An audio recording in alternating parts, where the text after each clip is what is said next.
Universal income. At this time, while we are entering a new economic system change, the issue of what might happen in the new architecture of the economy has been frequently discussed. One of the most frequently discussed topics is the Great Reset, which will be discussed as one of the agendas at the World Economic Forum's June 2021 meeting. The first step in this regard was taken with the referendum held in Switzerland on June 5, 2016. In referendum, the Universal Unconditional Basic Income Program was approved by the Swiss people.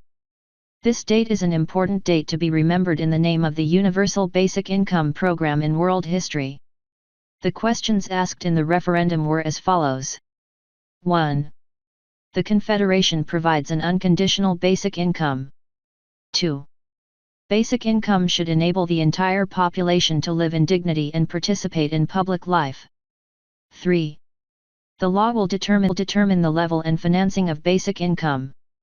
These questions, which presented the approval of the Swiss people, were rejected by approximately 77%, and were approved by only a minority of 23%. https://basic-income.org/topic/Swiss-referendum/. The Universal Basic Income Law essentially includes that everyone will be paid money, even if they do not work. Sounds good, right? Is it really so? In fact, this new system that we are trying to introduce is an important indicator that the economic and financial system we are in is broken and trying to be rebuilt. This is actually quite dystopically similar to the practice of negative interest.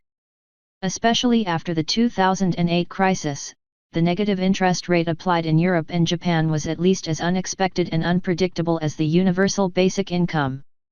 Indeed, negative interest and universal basic income are indicators that we have come to the end of the form of economy that we have been in for nearly 300 years, which is also called industry or capitalist economy but is essentially based on money and centralization.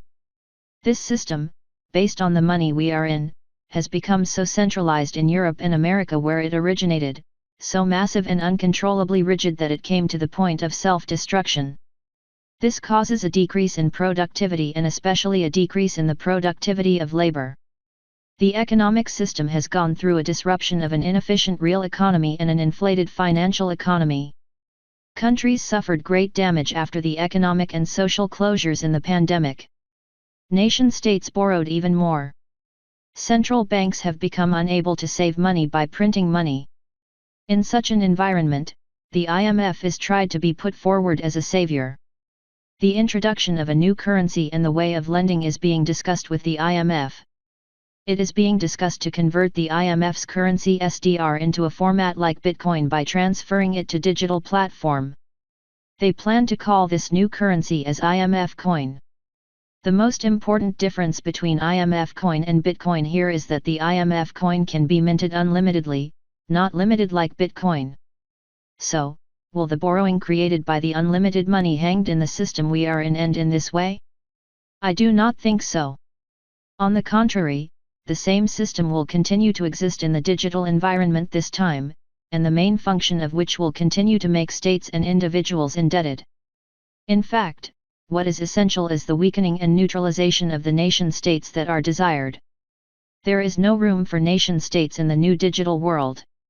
Thus, with the income to be given to everyone from a single center, nation-states will also be eliminated and one step closer to the targeted single world state. Could there be a transition from here to digital states where big companies have more say?